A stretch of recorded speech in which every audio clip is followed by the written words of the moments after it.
بسم اللہ الرحمن الرحیم۔ السلام علیکم۔ ایوان سچ میں خوش آمدید۔ ناظرین، پاکستان کے تمام ٹی وی چینلز کی سکرینیں سیاست نے ہائی جیک کر رکھی ہیں اور ٹی وی چینلز نے پاکستان کے سماج کو ہائی جیک کر رکھا ہے۔ ایسے ماحول میں آج ہم ایک ڈیفرنٹ بات کرنے کی کوشش کریں گے اور آپ کو بھی ایک سوچنے کا موقع فراہم کریں گے کہ جو باتیں ہم کر رہے ہیں ان پر غور و خوض کی کیا کوئی ضرورت ہے اس وقت یا نہیں ہے۔ انتہا پسندی پاکستانی معاشرے کا ایک تعارف بنتی جا رہی ہے۔ بدقسمتی سے اس انتہا پسندی کی مختلف جہتیں ہیں۔ یہ مذہبی بھی ہے، سیاسی بھی ہے، معاشی بھی ہے، معاشرتی بھی ہے اور اس کے ایک اکیڈمک پہلو بھی ہیں۔ ہم نے بطور ریاست اس کو طاقت کے ساتھ کنٹرول کرنے کی کوشش کی اور یہ کوشش کی کہ جس طرح کی بھی دہشت گردی اور انتہا پسندی سامنے آ رہی ہے اس کو بزور بازو ختم کر دیا جائے۔ اس میں کسی حد تک ہمیں کامیابیاں بھی ملی، لیکن وہ بنیادی روٹ کاز ختم نہیں ہو سکی جن کی وجہ سے یہ دہشت گردی اس معاشرے میں پروان چڑھ رہی ہے۔ وہ فکری انپٹ جہاں سے انتہا پسندی کو اور دہشت گردی کو اور ان رویوں کو مل رہا ہے وہ ختم نہیں ہوا۔ آج ہم اس پروگرام میں یہ جاننے کی کوشش کریں گے کہ اس انتہا پسندی کی اصل وجوہات کیا ہیں، اس کا تدارک کیسے کیا جا سکتا ہے اور کیا یہ جو ہم بے وقت کی راگنی راگ رہے ہیں کیا یہ واقعی بے وقت کی راگنی ہے یا اس وقت اس طرح کے موضوعات کو ڈسکس کرنے کی کوئی ضرورت بھی ہے۔ اس کے لیے میں پاکستان کے نہیں دنیا کے نامور دانشور ماہر تعلیم جناب پروفیسر ڈاکٹر اصغر زیدی صاحب کے پاس حاضر ہوا ہوں جو وائس چانسلر ہیں گورنمنٹ کالج یونیورسٹی لاہور کے۔ تو ان کے سامنے میں یہ سوالات رکھوں گا اور کوشش کریں گے ہم کہ ڈاکٹر صاحب کے علم سے استفادہ کرتے ہوئے آج کے نوجوانوں کی رہنمائی کی جا سکے۔ السلام علیکم ڈاکٹر صاحب۔ وعلیکم السلام جی۔ ڈاکٹر صاحب سب سے پہلے تو یہ بتائیے کہ یہ جو موضوع ہم نے سلیکٹ کیا ہے یہ بے وقت کی راگنی ہے یا ضرورت ہے اس کی کوئی اس وقت؟ نہیں، بہت ضرورت ہے جی، خاص طور پہ جس طریقے سے جس زاویے سے آپ یہ بات کرنا چاہتے ہیں کہ اس کا بنیادی مقصد کیا ہونا چاہیے تعلیم کا، اور وہ تعلیم کا بنیادی مقصد میں ایک چیز جو ہے وہ یہ ہے کہ انتہا پسندی ختم ہونی چاہیے، ٹالرنس ہونی چاہیے، ہمیں ایمپتھی ہونی چاہیے ایک دوسرے کے لیے، ہماری پیسفل کو ایگزسٹنس جو ہے وہ ہمیں تعلیم ہی سکھاتی ہے۔ تو جب تک ہم تعلیم کے شعبے میں ترقی نہیں کریں گے اور تعلیم میں بھی تربیت کا فقدان جب تک رہے گا اس وقت تک ہم شاید وہ انتہا پسندی ختم نہیں کر پائیں گے۔ تو بہت ضروری ہے کہ تعلیم کے ساتھ تربیت کی بھی بات ہو، کیونکہ عموماً تعلیم سے مراد صرف وہ کریکولم ہوتا ہے جو نصاب میں پڑھایا جائے گا کہ جی آپ نے یہ پڑھیں گے، پھر اس کا یہ امتحان ہوگا، آپ امتحان پاس کر لیں گے تو آپ بہت قابل ہو جائیں گے اور جس کے عوض ہمیں ڈگریاں ملیں گی۔ ہاں جی بالکل۔ جبکہ ہم بھول جاتے ہیں کہ اسی تعلیم کا ایک بڑا مقصد یہ ہے کہ ہم نے اسے بہترین انسان بھی بنانا ہے، اس کی کریکٹر بلڈنگ کرنی ہے، اس کے ایتھکس اچھے کرنے ہیں، اس کو اپنے مذہب کے بارے میں بتانا ہے، اسے اپنے ملک کے بارے میں بتانا ہے کہ اس کا لگاؤ پیدا ہو اپنے مذہب سے اور اپنے ملک سے۔ وہ تربیت جب تک نہیں ہوگی اس وقت تک معاشرے میں انتہا پسندی ویسے ہی جاری رہے گی جیسے آج ہمیں اس کا سامنا کرنا پڑتا ہے۔ ڈاکٹر صاحب جب انتہا پسندی کی ہم بات کرتے ہیں تو ہمارے ہاں ایک یہ بھی چیزیں کچھ لیبل ہو گئی ہیں، ایک تعارف بن گیا کہ یہ انتہا پسندی تو مذہبی انتہا پسندی ہے اور دہشت گردی کا جو بڑا فیکٹر ہے وہ مذہبی فیکٹر ہے، اور اس کے لیے مدارس کو بھی ہم نے مورد الزام ٹھہرایا کہ ہمارے ہاں جو دینی مدارس کے دینی تعلیم کے ادارے ہیں وہاں سے یہ انتہا پسندی پروموٹ ہوتی ہے، جبکہ عملی مشاہدہ دنیا بھر میں ہونے والی دہشت گردی کا جب ہم کرتے ہیں تو اس میں جدید تعلیم کے اداروں سے وابستہ لوگ، وہاں سے پڑھے ہوئے لوگ، آپ القاعدہ کی مثالیں دیکھ لیں، دوسری جو ٹیررسٹ تنظیمیں ہیں ان کی مثالیں دیکھ لیں، سب پڑھے لکھے لوگ تھے۔ تو اس وقت پھر یہ بھی ایک نیریٹو جو ہے وہ فیل ہو گیا کہ یہ صرف مذہبی انتہا پسندی نہیں ہے، باقی جدید تعلیم کے اداروں میں بھی انتہا پسندی پروموٹ ہو سکتی ہے اور ہو رہی ہے۔ دیکھیے جی، جو انتہا پسندی کی ایک بنیادی وجہ بنتی ہے وہ یہی بنتی ہے کہ ہم میں ٹالرنس نہیں ہے، ہم میں برداشت نہیں ہے، ہم جو ہے بیلنس کر کے اپنے ویوز نہیں رکھتے، بلکہ کوئی ایک ایکسٹریم رائٹ پہ ہوا ہے تو دوسرا ایکسٹریم لیفٹ پہ ہوا ہے، اور چاہے وہ مذہبی ہو یا کسی اور معاملے میں اس قسم کی سوچ رکھی جائے کہ بھئی جو اس سائڈ پہ ہیں وہ یہ ایکسٹریم ہے یا اس کی دوسری بالکل لبرل ایکسٹریم ہے۔ یعنی جدید نقطہ نظر بھی اگر دوسرے کو بالکل فارغ کر دے اور اپنی ہی بات منوانے کی کوشش کرے تو وہ بھی انتہا پسندی میں. جی بالکل. اور اچھے تعلیمی سسٹم کا ایک کوالٹی یہ ہوتی ہے، جو ایکڈیمک سسٹم ہوتا ہے، ایکڈیمک ڈسکورس ہوتا ہے، اس میں آپ نے دوسرے کے پوائنٹ آف ویو کو بھی اہمیت دینی ہوتی ہے، اور اپنا پوائنٹ آف ویو بھی اس انداز میں بتانا ہوتا ہے کہ دوسرے کی جو ہے وہ عزت مجروح نہ ہو. تو وہ والا جب تک ہمارے اندر وہ شعور، وہ فہم و فراست نہیں آئے گی، اس وقت تک ہم کبھی اس طرف کی ایکسٹریم میں جا رہے ہوں گے، کبھی اس طرف کی ایکسٹریم میں جا رہے ہوں گے، اور دوسرے جو ایکسٹرنل فیکٹرز ہیں وہ ہمارے ملک میں کمزوری لانے کے لیے، ہمارے معاشرے میں برائی پیدا کرنے کے لیے اس طرح کے رجحانات سے فائدہ اٹھائیں گے. یہ ہمارے لیے کوئی نئی بات نہیں ہے، راز کی بات نہیں ہے کہ ہمارے دشمن جو ہیں وہ اب اس طرح کی انفارمیشن وارفیئر کرتے ہیں ہمارے، کہ جس میں ہمارے جوانوں کو، ہمارے بچوں کو بھٹکایا جاتا ہے اور انہیں ایکسٹریم پوائنٹ آف ویوز کی طرف لے جایا جاتا ہے. جو ہماری بنیادی اقداریں ہیں، جو کہ اسلام سے منسلک ہیں، جو ہماری بنیادی تہذیب ہے، اس سے ہمیں دور لے جایا جاتا ہے کہ اس میں برائیاں اس طرح کی دکھائی جاتی ہیں جو ناپید ہیں یا موجود نہیں ہیں. اس طرح کی برائیاں دکھا کر ہمیں دور لے جایا جا سکتا ہے. اچھا، یہ ہم پہلے مختلف پرسیپشنز کا ذکر کر لیں جو سوسائٹی میں اس وقت رائج ہیں، پھر یہ کیوں پیدا ہوتے ہیں اور اس پہ جائیں گے، اس کی وجوہات پہ.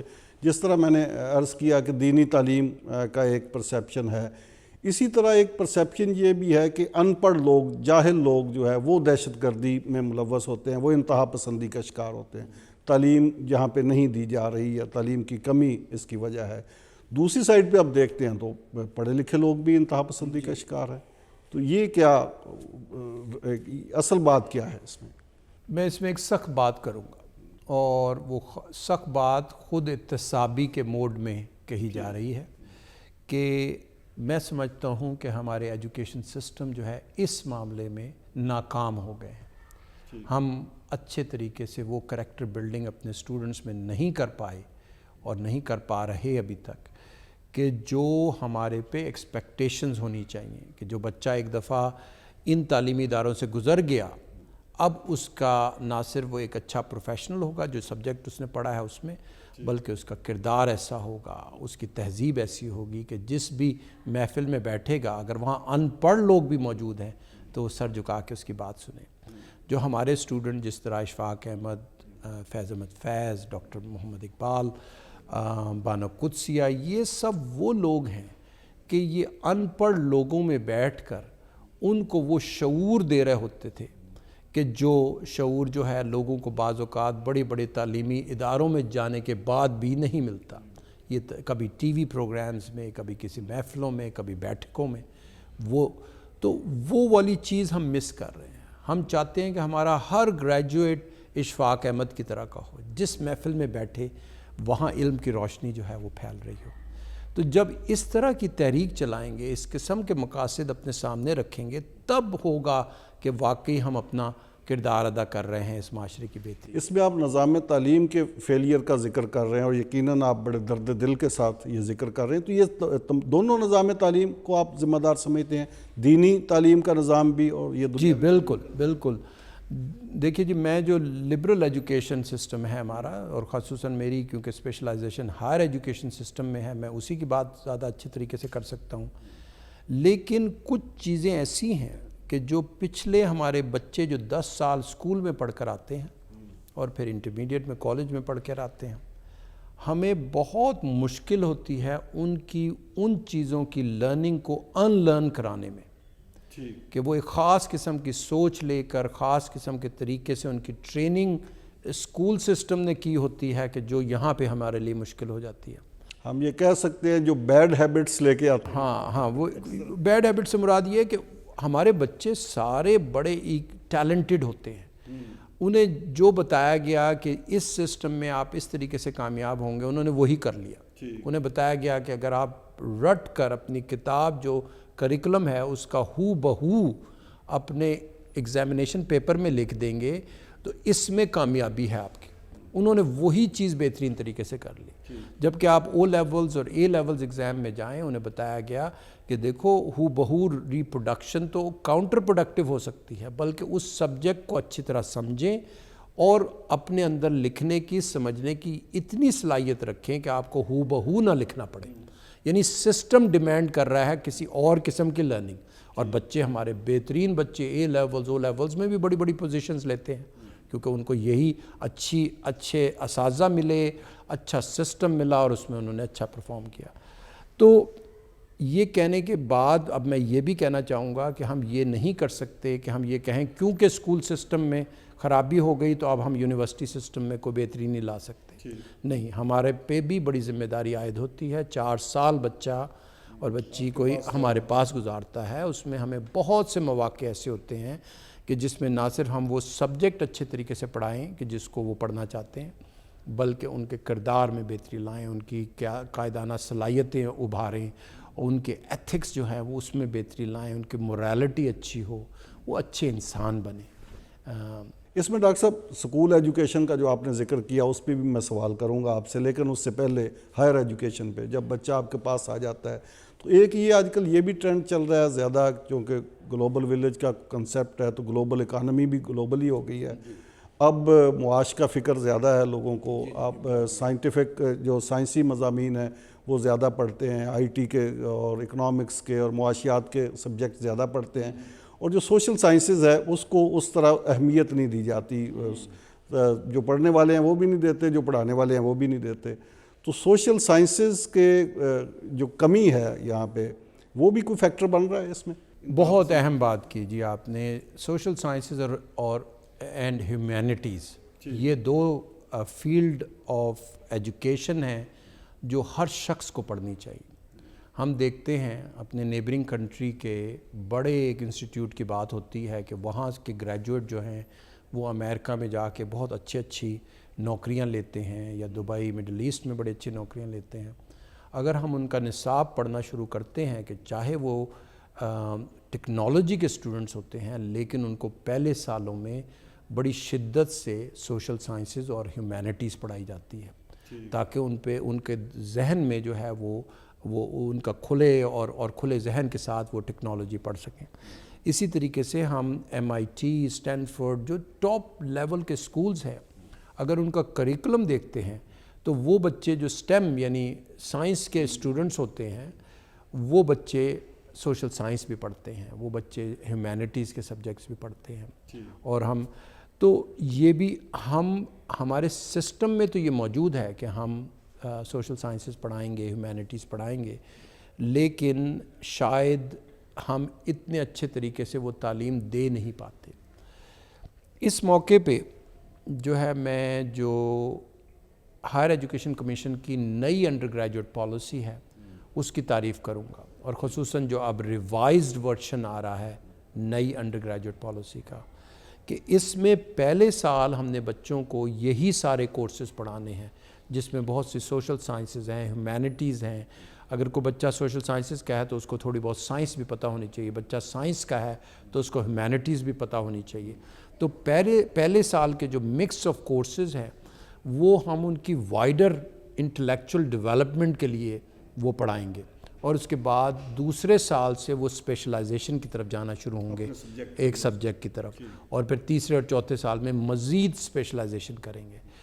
تو ایز اے کانسیپٹ جو ہے یہ نئی انڈر گریجویٹ پالیسی جو انشاءاللہ گورنمنٹ کالج میں ہم سپٹمبر 2023 سے اڈاپٹ کریں گے, ایز اے کانسیپٹ یہ بڑی پاورفل نئی پالیسی ہے. اور اس میں یہی بات جو آپ نے کہی کہ ہم نے بچوں کو ہیومینٹیز اور سوشل سائنسز کی سمجھ بھی دینی ہے تاکہ ان کی تربیت اچھی ہو سکے, ان کا جو ذہن جو ہے وہ کھلے ذہن والا جو ہے وہ انٹلیکچول بن سکے.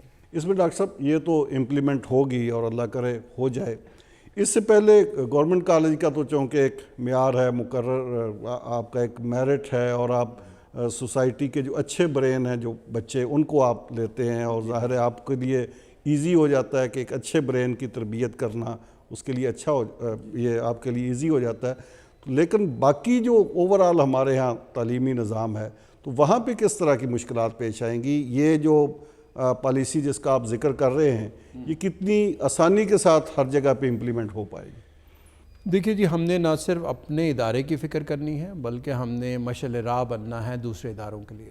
تو ہماری پالیسی ایسی ہونی چاہیے کہ نہ صرف ہمارے جو یہاں 14,000 بچے ہیں ان کی اچھی تعلیم دے سکیں ان کو، بلکہ ہم نے دیکھا ہے کہ دوسری یونیورسٹیز گورنمنٹ کالج کی اچھی پالیسیز کو فالو کرتے ہیں. ہمیں گورنمنٹ کالج مثال بن سکتا ہے، مثال بنتا ہے اور بن سکتا ہے.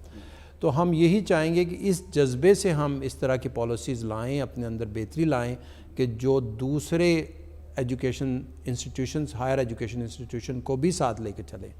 اس کی ایک مثال ہم دیتے ہیں. گورنمنٹ کالج میں سب سے منفرد بات جو دوسری یونیورسٹیز کے مقابلے میں ہے وہ یہ ہے کہ ہماری اسٹوڈنٹ سوسائٹیز جو ہیں وہ بڑی فعال ہیں، بہت متحرک ہیں. ہر قسم کے فیلڈ میں 100 سے زائد ہماری اسٹوڈنٹ سوسائٹیز ہیں. کبھی ہم فنون لطیفہ کی بات کر رہے ہیں تو اس میں میوزک سوسائٹی ہے، اس میں ڈرمیٹک سوسائٹی ہے. کبھی ہم کوئی تحریک گلوبل موومنٹ کی بات کر رہے ہوتے ہیں تو اس میں کلائمیٹ چینج، انوائرمنٹل پروٹیکشن کی سوسائٹی ہے. اور اس طریقے سے اگر ہم اس خطے کی سیاست کی بات کرتے ہیں تو کشمیر سوسائٹی ہے، پیلسٹائن سوسائٹی ہے. تو اس طریقے سے ہم اسٹوڈنٹس کو ان کے کلاس روم سے باہر نکال کے بہت سی ایجوکیشن دے رہے ہوتے ہیں جو ان کے لیے بہتر ثابت ہوتی ہے. تو ہم نے 2021 میں اور پھر 2022 میں ایک بڑا اسٹوڈنٹ سوسائٹی سمٹ کیا، اور اس کا مقصد یہ تھا کہ پاکستان کی ساری پروونسز سے یونیورسٹیز اپنے اسٹوڈنٹ سوسائٹی ریپرزنٹیٹیو یہاں بھیجیں، ایک ہفتے وہ ہمارے ساتھ گزاریں، اور جو ہمارے اچھے طریقے ہیں اسٹوڈنٹس کو اسٹوڈنٹ سوسائٹی کے ذریعے ان کو متحرک کرنے کے، وہ ان کو جانیں اور ان کو اپنائیں. اور اس میں اسٹوڈنٹس کا جب مختلف علاقوں سے آئے ہوئے، مختلف اداروں سے آئے ہوئے اسٹوڈنٹس کا کولیبوریشن ہوتا ہے تو اس سے ظاہر ہے ایک ہم آہنگی بھی ڈیولپ. جی بالکل، یہ بھی بڑی اچھی بات آپ نے کہی. اور اس کے لیے ایک خصوصی ہم نے اسٹوڈنٹ سوسائٹی بنائی ہوئی ہے جس کا نام ہے society of culture and heritage. اور ہاں بالکل سوچ. اس کا جو بنیادی جو منفرد بات ہے گورنمنٹ کالج میں کہ ہم دیکھتے ہیں کہ اگر پختون جو ہیں وہ اپنا فنکشن کرنا چاہتے ہیں یا سرائکی یا پنجابی کرنا چاہتے ہیں تو بالکل پرامن طریقے سے ہوتا ہے. اکثر پختون اگر اپنا کلچرل شو کر رہے ہوتے ہیں تو ساتھ ان کے پنجابی اور سرائکی ان کو ہاتھ مضبوط کر رہے ہوتے ہیں کہ کس طرح ہم نے اس ڈائیورسٹی کو اپریشیٹ کرنا ہے، ان کے کلچر کو سمجھنا ہے. تو یہ بھی لرننگز ہیں جو دوسرے اداروں کو ہم سے سیکھنی ہے کہ کس طرح ہم نے تعصب، لسانی صوبائی تعصب سے نکل کر اپنی جس طریقے سے ہم ڈائیورس ہے اس کو اپریشیٹ کرنا ہے. تو گورنمنٹ کالج ایک بہترین مثال ہے اس معاملے میں. ڈاکٹر صاحب اس پہ جو آپ نے لسانی اور صوبائی اور علاقائی اور کلچرل تعصب کی جو بات کر رہے ہیں اس پہ آپ سے مزید بھی میں سوال کروں گا. ایک بریک لے لیں. ناظرین ایک مختصر وقفہ، اور وقفے کے بعد جناب پروفیسر ڈاکٹر اصغر زیدی صاحب کے ساتھ یہ گفتگو جاری ہے. میرے ساتھ رہیے گا.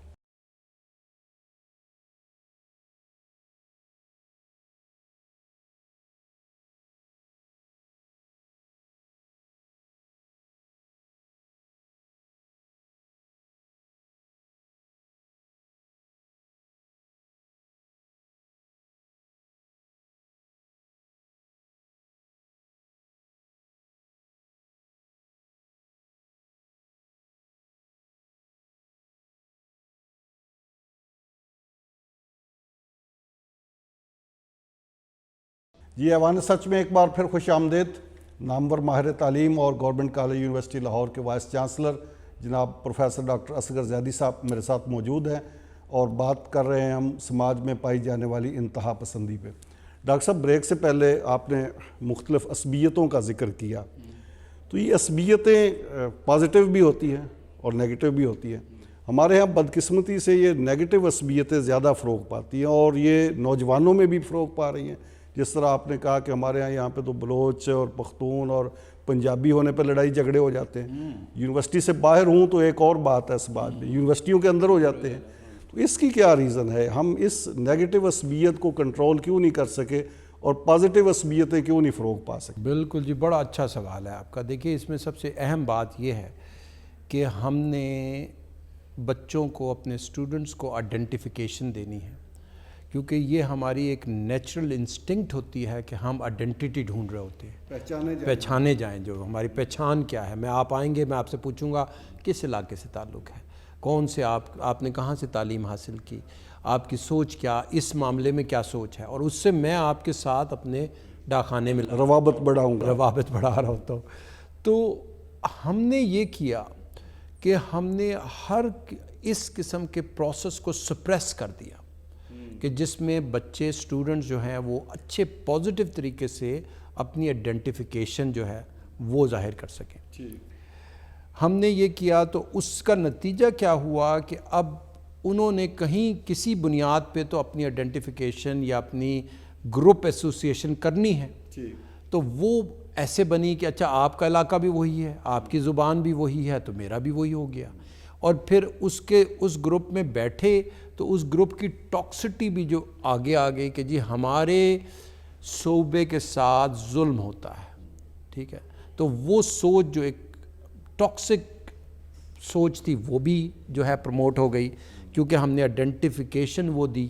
کتنا اچھا ہوتا کہ آئیڈینٹیفیکیشن ہم کوئی اور دیتے اور اس میں اگر کوئی اس طرح کی زیادتی ہے تو اس کی بات ذکر ہو رہا ہوتا، یا وہ جو ٹاکسک سوچ آپ کہہ رہے ہیں اس پہ ڈائلاگ ہوتا۔ ہاں بالکل۔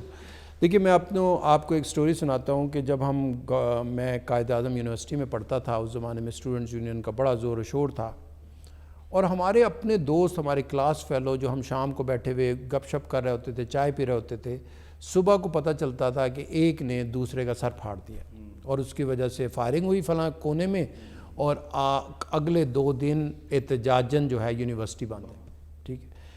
اچھا جی، وہی ان دونوں سے پوچھا جاتا تھا تو وہ اس وقت تو انڈیویجول ہوتے تھے، لیکن جب وہ کسی گروپ کے ساتھ ایسوسیٹ ہوتے تھے تو ان کی سوچ ایک دم سے بدل جاتی تھی۔ کوئی ایشیا سبز ہونے پہ جو ہے فخر کر کے ایشیا سرخ ہونے والے کو جو ہے اس کے سر پھاڑ رہا ہے، تو کوئی وہ مقابلے میں پھر ان کا سر پھاڑ رہا ہے۔ اس کی بنیادی وجہ یہ تھی کہ ہمارے تعلیمی اداروں کے سربراہوں نے کبھی اس کے بارے میں صحیح معنوں میں سوچ نہیں رکھی۔ ہمیں کسی بڑے آڈیٹوریم میں بلاتے اور کہتے جی یہ گروپ ایشیا سبز کہتا ہے، یہ گروپ ایشیا سرخ کہتا ہے، اب یہ ان دونوں کے ریپرزنٹیٹیو یہاں بٹھا کرنا جی ان کی ڈیبیٹ کرا دیتے ہیں۔ میں خود بیچ میں بیٹھتا ہوں، تمیز سے بات کرنی ہے، تہذیب کے دائرے سے نہیں نکلنا، اور آپ اپنی سوچ بتا دیں اور آپ اپنی بتا دیں، اور پھر میں بتاتا ہوں کہ ان میں ایسی کون سی ایسی بات ہے کہ جس کی وجہ سے آپ نے ایک دوسرے کے سر پھاڑنے ہیں اور تعلیمی جو سرگرمیاں ہیں ان کو متاثر کرنا ہے۔ تو وہ والا پروسیس، وہ والا اوپن ڈسکورس ہمیں کبھی پرووائڈ ہی نہیں کیا گیا۔ کالمہ اگر وہ کسی طریقے سے اپنے گروپ کے اپنے پوائنٹ آف ویو کو اسٹرینتھن کرنا چاہتے ہیں تو وہ کون سا مہذب طریقہ ہے کہ جس سے وہ بغیر لڑے جھگڑے، بغیر سر پھاڑے جو ہے نا وہ بات کر سکتے ہیں، اور ادھر احساس دلانا شروع کریں گے کہ اگر آپ تعلیم یافتہ ہوں گے، آپ میں قائدانہ صلاحیتیں ہوں گی، تبھی آپ جیت سکیں گے، بدمعاشی پہ نہیں جیت سکیں گے۔ تو ہم ایک پائلٹ پروجیکٹ بننا چاہتے ہیں کہ جس میں ہم بتانا چاہتے ہیں rest of the education sector کو کہ اسٹوڈنٹ یونین کس طرح کامیاب بنائی جا سکتی ہے۔ یہ آپ شروع کرنے لگے ہیں گورنمنٹ کالج؟ نہیں، جب تک ہمیں، کیونکہ ابھی تو بلینکٹ بین ہے، جب تک وہ بین ہٹے گا نہیں تو کوئی یونیورسٹی شروع نہیں کر سکتی۔ ہم اتنے اٹانومس نہیں ہیں جتنے بظاہر لوگوں کو نظر آتے ہیں۔ لیکن آپ کی یہ خواہش بھی ہے اور تجویز بھی ہے؟ ہاں، میری خواہش ہے کہ نہ صرف اسٹوڈنٹ یونین کو بحال کیا جائے، اسٹوڈنٹس کو بڑی اچھی پروویژنز دی جائیں کہ وہ اپنی ریپرزنٹیشن کر سکیں اپنی ایڈمنسٹریشن کے ساتھ۔ جو میجر ڈیسیجن باڈیز ہیں جیسے سنڈیکیٹ ہے یا سینٹ ہے، اس میں اسٹوڈنٹ ریپرزنٹیٹیو بیٹھیں، اور اس طریقے سے ہم ایک مہذب لیڈرشپ باہر کی دنیا کو ہائر ایجوکیشن انسٹیٹیوشن سے پرووائڈ کریں، تو تاکہ کیونکہ پھر جو ہے نا جو لیڈرشپ سامنے آئے گی وہ اس کی کوالٹی اور ہوگی جو کہ یونیورسٹیز کے اس پروسیس سے نکل کے جائے گی، اپنے اساتذہ کی رہنمائی میں، ان کی مینٹرشپ میں وہ چیزیں سیکھیں گے، اور وہ پھر باہر کی دنیا میں جا کر ہمیں، اور گورنمنٹ کالج کی ایک بڑی تاریخ ہے کہ جس نے بڑے بڑے لیڈرز، بڑے بڑے مفکر پیدا کیے ہیں، تو کیوں نہ ہمیں ایک دفعہ پھر موقع دیا جائے اسٹوڈنٹ یونین کے پلیٹ فارم سے ہم جو ہے اس طرح کی دوبارہ سے اپنی قوم کو کل آنے والے جو قائد ہیں وہ فراہم کر سکیں۔ ڈاکٹر صاحب، اگرچہ گورنمنٹ کالج یونیورسٹی کا ماحول بڑا پلیزنٹ ہے، لیکن دنیا میں اطراف میں گرد و نواح میں جو کچھ ہو رہا ہے ظاہر ہے اس کی ہیٹ تو پہنچتی ہے، یہاں تک بھی پہنچتی ہے۔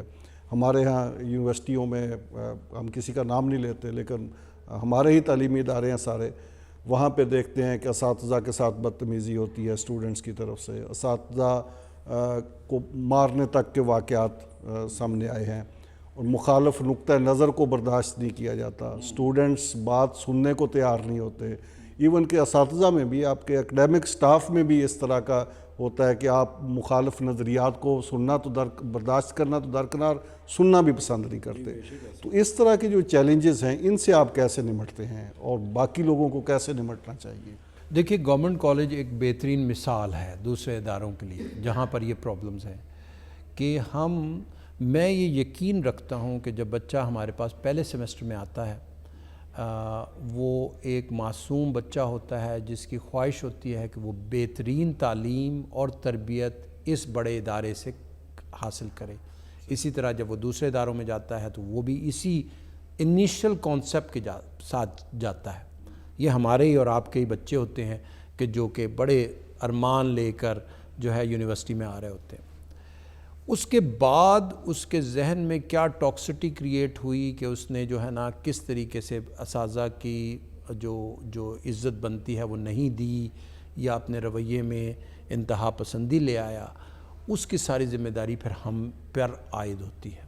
اور ہم نے وہ چیزیں، وہ جو تربیت کی بات ہم کر رہے تھے، وہ تربیت اس طریقے سے کرنی ہے کہ وہی بچہ جو ہے، وہ جو ٹیلنٹڈ بچہ بڑے میرٹ پر ہمارے پاس آیا تھا، اب ہم اس کو اور نکھارتے چلے جائیں اور وہ کل مثال بنے، جیسے میں نے کہا کہ اشفاق احمد بنے، کہ جو پھر یہاں سے نکلے تو جہاں پر بیٹھے وہیں پہ روشنی بکھیرنا شروع کر دے۔ تو اگر ہم اس کانسیپٹ کے ساتھ آگے بڑھیں گے تبھی ہم ان بچوں کو وہ ماحول فراہم کر سکیں گے کہ جس میں وہ بہترین انسان بنیں گے۔ ہوتا کیا ہے عموماً کہ تعلیمی اداروں کے اندر کا ماحول ایسا ہو جاتا ہے کہ جس سے بچے جو ہیں وہ ایکسٹریم ویوز جو ہیں وہ اڈاپٹ کرتے ہیں، اور یہ بھی کہا جا سکتا ہے کہ بہت سے ایکسٹرنل فیکٹرز ہوتے ہیں کہ جو انہیں گمراہ کر رہے ہوتے ہیں۔ میں پھر بھی ساری ذمہ داری اس ادارے کے سربراہ کو دیتا ہوں، ادارے کو ذمہ داریاں دیں، اس کے سربراہ کو ذمہ داریاں دیں اور اسے اکاؤنٹیبلٹی کریں، لیکن اس کو پوری ذمہ داری دیں کہ آپ نے تعلیم بھی اچھی کرنی ہے، آپ نے تربیت بھی اچھی کرنی ہے، اس کے لیے اگر کہیں کسی موقع پہ آپ نے سختی کرنی ہے اسٹوڈنٹس کے ساتھ تو وہ بھی کریں، کوئی روٹ کاز اس کو ایڈریس کرنا ہے تو وہ بھی آپ کریں۔ ڈاکٹر صاحب، آپ نے دو باتیں بڑی امپورٹنٹ کی اس ڈیبیٹ میں۔ ایک تو آپ نے کہا کہ جو ایکسٹرنل فیکٹر ہیں وہ بھی اثر انداز ہوتے ہیں، اور دوسرا اسٹوڈنٹ یونین کی آپ نے بات کی۔ جب اسٹوڈنٹ یونین کی بات کریں گے آپ تو ظاہر ہے مکالمہ ہوگا، ڈائلاگ ہوگا، پھر یونیورسٹی لیول کے اسٹوڈنٹ جو کہ بذات خود استاد ہوتے ہیں، انہوں نے باہر سے بھی، سوسائٹی سے بھی انپٹ لینا ہے۔ تو ہمارے ہاں یہ کتنی آزادی ہے ہائر تعلیم کے اداروں میں کہ آپ باہر سے، ہمارے مطلب اگر سیاسیات کو آپ ڈسکس کر رہے ہیں تو کتنی آزادی ہے کہ آپ تمام مکاتب فکر کے سیاسی رہنماؤں کو یہاں پہ بلا سکیں؟ یا گورنمنٹ کالج میں تو ایک انفارچونیٹ واقعہ بھی ہوا، آپ نے بلایا اور اس پہ تنقید بھی ہوئی، تعریف بھی ہوئی، لیکن یہ بطور اصول کتنا ضروری ہے اور کتنا ایزی ہے یہ آپ کے لیے کہ آپ بلا سکیں؟ اسی طرح مذہبی رہنماؤں کے حوالے سے اقتصادی معاملات ہیں اس وقت، ان پہ ظاہر سائنسی علوم پہ تو اتنا پرابلم نہیں ہوتا، یہ سماجی علوم پہ ہی ہوتا ہے اس طرح کا پرابلم۔ دیکھیے، وہ ہم جو آپ نے خود ہی یہ بات کہہ دی کہ ہم اس آئیڈیا کی بات کر لیتے ہیں۔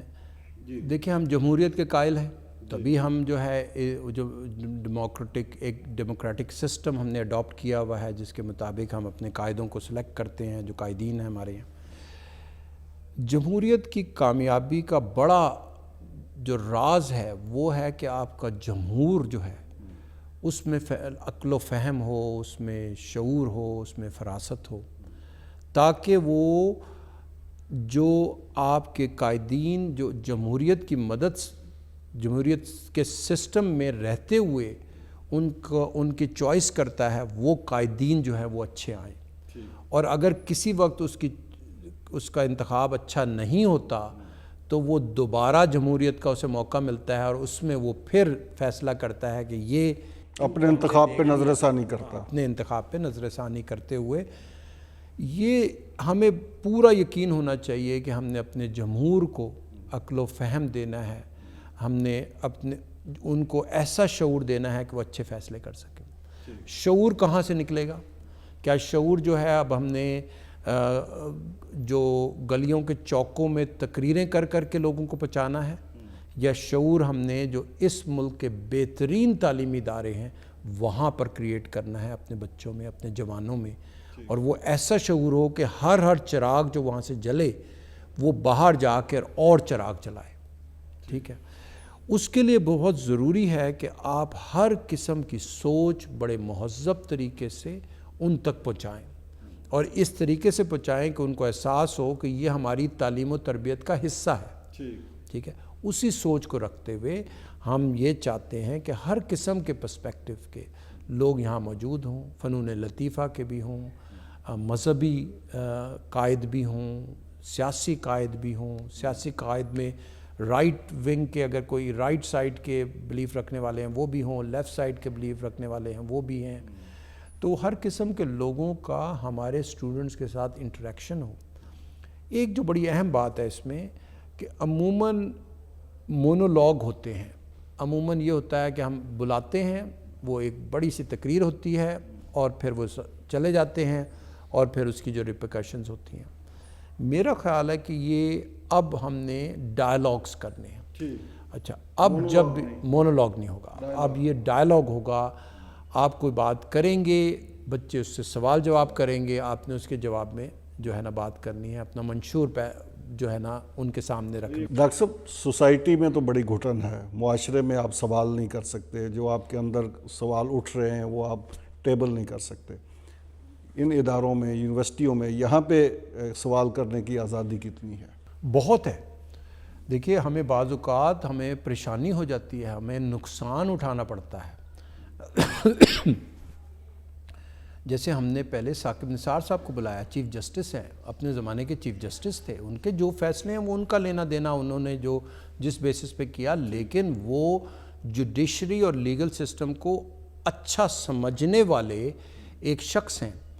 ہمارے ایک ڈپارٹمنٹ نے، لاء سکول نے ان کو اپنے ایک ڈپارٹمنٹل سیمینار میں بلایا اور انہوں نے بڑے اچھے طریقے سے اسٹوڈنٹس کے ساتھ انٹریکشن کیا، ڈائلاگ ہوا، بڑے سخت سوال کیے گئے ان کے فیصلوں کے بارے میں۔ یہ ہے وہ ماحول جو ہم کریٹ کرنا چاہتے ہیں۔ خود اساتذہ کے اندر کتنی کیپیسٹی ہے سوال برداشت کرنے کی؟ ہم بچپن میں والدین سے سوال پڑھتے تھے نا، جو ان کو ناگوار ہوتا تھا وہ کہتے تھے چپ کرو، بڑے ہو گئے تو پتہ چل جائے گا۔ پھر جب اسکول میں گئے تو وہ کہتے تھے کہ نہیں، یہ آپ جب یونیورسٹی کالج میں جاؤ گے نا تو پھر پتہ چلے گا۔ یونیورسٹی کالج میں گیا تو انہوں نے کہا کہ نہیں بھائی، یہ نہیں، یہ شجر ممنوع ہے، اس پہ بات نہیں کرنی۔ آج کل کیا اساتذہ کی کتنی دل گردہ ہے؟ ہاں، دیکھیں، جو ماڈرن ایجوکیشن سسٹم ہے اس میں ایک چیز جو ہے بڑی اہم ہے، وہ ہے کیوریوسٹی۔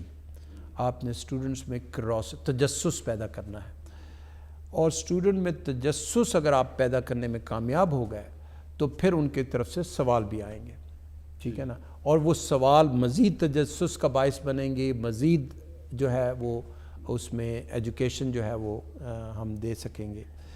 تو تجسس جب ہم نے کریٹ کرنا ہے تو ہم نے سوالات بھی لینے ہیں۔ کلاس کا ماحول ایسا ہونا چاہیے کہ جس میں ہم ٹیچر جو ہے وہ اس لرننگ پروسیس میں شامل ہو کہ جو بچے جس میں شامل ہیں۔ میں اس کی مثال دیتا ہوں کہ میں یہاں آنے سے پہلے سول نیشنل یونیورسٹی، جو کہ ساؤتھ کوریا کی سب سے بڑی یونیورسٹی ہے، اس میں فل پروفیسر تھا۔ اس میں بچے، جو میں نے اپنی کورس آؤٹ لائن بنائی ہوتی تھی، اور اس میں ایک جو لیکچر جو میں نے اگلے دن صبح دینا ہوتا تھا، اس میں جو آؤٹ لائنز میں نے 2-3 سٹڈیز لکھی ہوتی تھی کہ ان سے میں اپنا لیکچر ڈرا کروں گا۔ میجورٹی بچے وہ آؤٹ لائنز نہ صرف پڑھ لیتے تھے بلکہ شام کو مجھے ایک پیج کی سمری بھیج دیتے تھے میرے ای میل پہ کہ سر you will be teaching this and we went through the courses the 3 papers that you mentioned, and here is a summary of what we have learned from that. اب جب یہ بات ہو گئی, اب آپ اندازہ کریں گے مجھ پہ کیا pressure build up. Both side کی لرننگ بھی ہوئی اور ایک ٹیچر پہ ایک پریشر بھی کہ وہ خود بھی لرننگ کرے. پریشر ہو رہا ہے کہ میں نے اب وہی لگی بندی باتیں نہیں کرنی, میں نے کوئی آگے کی بات کرنی ہے, بڑی بات کرنی ہے, میں نے تجسس پیدا کرنا ہے. میرے پاس ان بچوں کی طرف سے سوال آئیں گے کیونکہ یہ پڑھ کر آ رہے ہیں, ٹھیک ہے. ہاں, تو وہ اس طرح کا سسٹم ہونا چاہیے کہ ہمارے بچے جو ہیں وہ نہ صرف پہلے تیاری کر کے کلاس روم میں آئیں, بلکہ ان کلاس روم کا ماحول ایسا ہو کہ انہیں کبھی جھجک نہ ہو کہ انہوں نے کوئی سوال کرنا ہے. ایک ٹرمینالوجی یوز ہوئی ابھی پچھلے دنوں کی ڈسکشن میں, وہ تھی انٹلیکچول ہراسمنٹ. انٹلیکچول ہراسمنٹ, میں نے کہا یہ کیا ہوتا ہے جی؟ وہ کہتے ہیں جی, اسٹوڈنٹس کہتے ہیں یہ ہم اکثر اس سے گزرتے ہیں جی. ہمارے ٹیچر جو ہے نا جی, وہ کیونکہ ابھی ہم تو سیکھ ہی رہے ہوتے ہیں, ہمارے ٹیچر بڑی مشکل جو ہے نا ٹرمینالوجی یوز کر کے اور ہمیں شرمندگی دلا کر کہ بھئی آپ کو علمیت جھاڑتے ہیں اپنے جھاڑتے ہوئے بتاتے ہیں کہ آپ کو تو کچھ پتہ ہی نہیں ہے جو مجھے پتہ ہے. تو وہ ایک طرح کی ہراسمنٹ ہو رہی ہے کہ ہم بچوں کو بجائے اس کے کہ انکریج کریں, ہم ان کو اور سپریس کر رہے ہیں کہ آپ کو کچھ نہیں پتہ اور مجھے اتنا پتہ ہے کہ کیا مجال کہ آپ میرے سے کوئی سوال کر سکیں. تو وہ اس طرح کے ماحول سے ہم نے نکلنا ہے. گورنمنٹ کالج میں پھر بھی میں سمجھتا ہوں کہ بہت سے ہمارے ٹیچرز جو ہیں وہ بہت اچھے طریقے سے اپنے. ڈاکٹر صاحب ایک وقفہ لے لیں, پھر آپ سے مزید سوالات کرتے ہیں. ناظرین, ایک مختصر وقفہ, اور وقفے کے بعد ایوان سچ کا یہ خصوصی پروگرام جاری ہے, میرے ساتھ رہیے گا.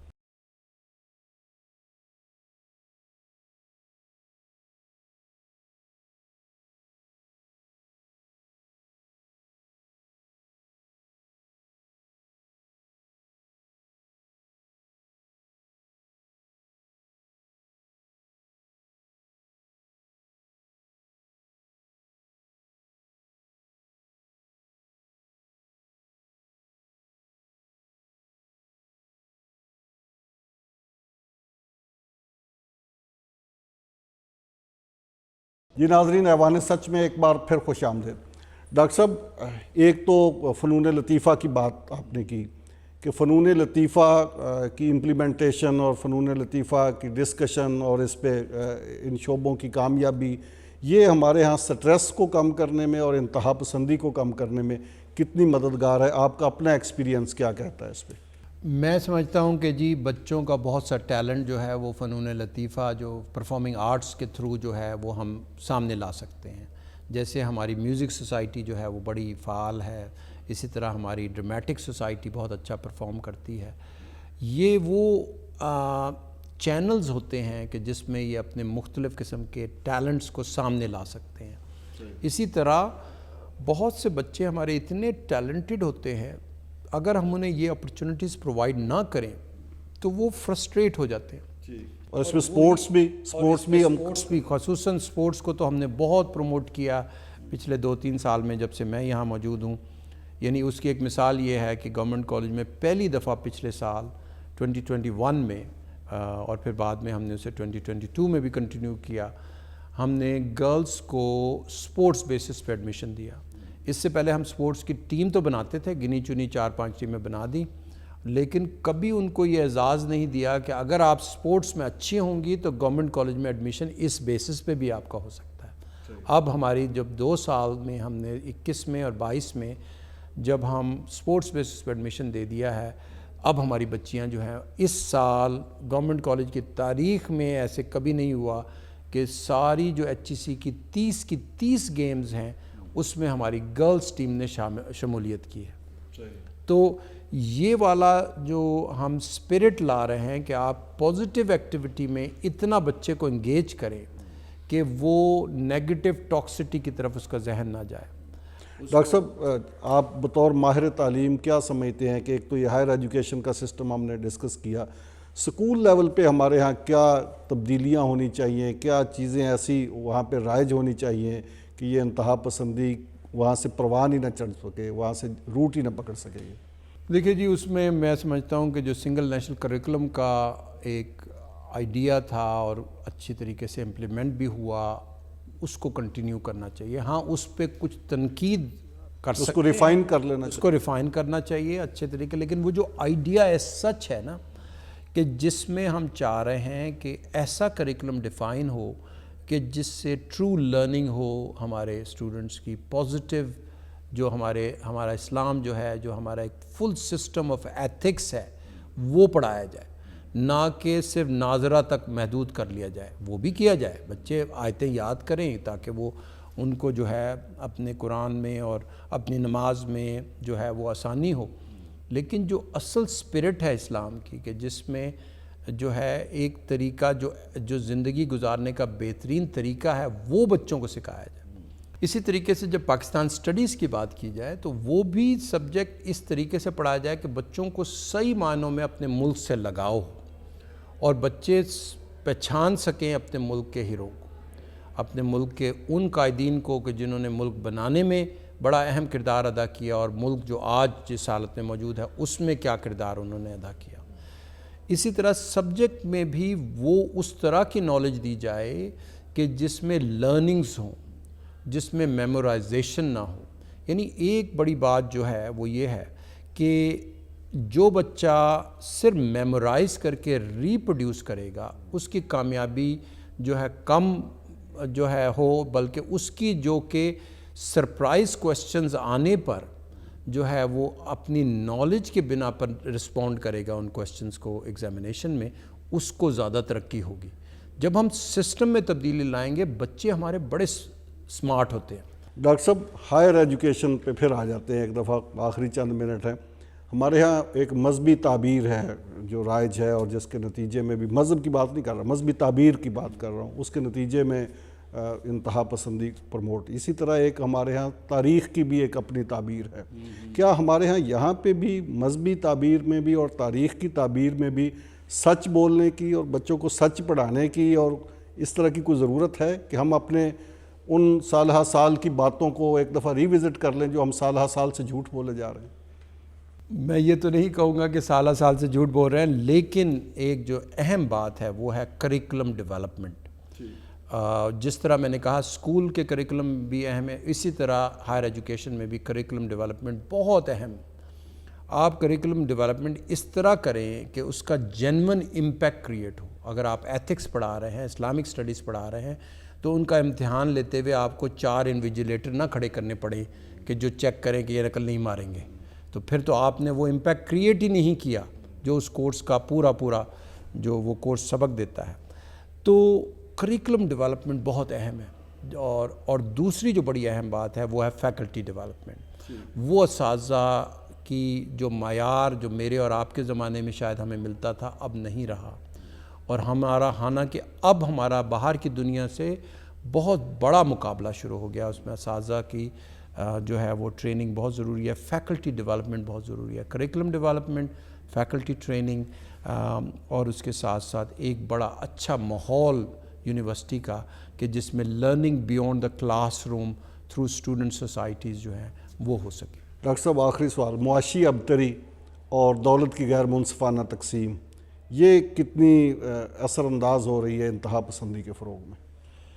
دیکھیے ایک جو ہے نا ٹاکسٹی ایک جوانوں کے ذہنوں میں بیٹھی ہوئی ہے کہ بھئی ہمارے ساتھ ناانصافی ہے، ہمیں ہمارا حق نہیں ملتا، کچھ لوگ زیادہ لے جاتے ہیں، جو ہمارا حق ہے وہ چھین لیا جاتا ہے. کبھی ایک صوبہ دوسرے صوبے پہ الزام لگا رہا ہوتا ہے، کبھی ایک انسٹیٹیوشن دوسرے انسٹیٹیوشن پہ الزام لگا رہا ہوتا ہے.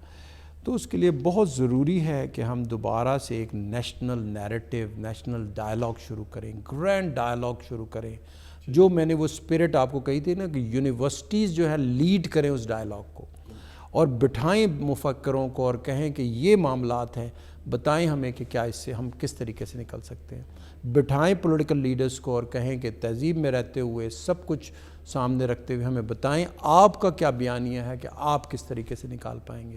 اور یہ عقل و فہم و فراست، عقل و شعور جو ہے یہ تعلیمی اداروں سے جو ہے وہ اجاگر ہو تاکہ ہم اس ملک میں بہتری لا سکیں. بہت شکریہ پروفیسر ڈاکٹر اصغر زیدی صاحب، آپ کا بہت شکریہ. ناظرین گفتگو آپ نے سنی، ڈاکٹر صاحب کی گفتگو سے سوچنے کے کئی پہلو ملتے ہیں، لیکن مجھے جو سب سے زیادہ امپورٹنٹ بات لگی وہ یہ ہے کہ ہمیں اپنی بات کرنی ہے اور دوسرے کی بات سننی ہے، اور دوسرے کی بات سننے کا نہ صرف حوصلہ رکھنا ہے ہمیں، بلکہ ہمیں یہ سوچ بھی رکھنی ہے کہ ضروری نہیں جو میں کہہ رہا ہوں وہی سچ ہے، سچ کوئی دوسرا بھی ہو سکتا ہے۔ ہم اپنی سوسائٹی کو اسی طرح کلرفل بنا سکتے ہیں ڈائلاگ کے ذریعے۔ مجھے دیجیے اجازت، اللہ حافظ۔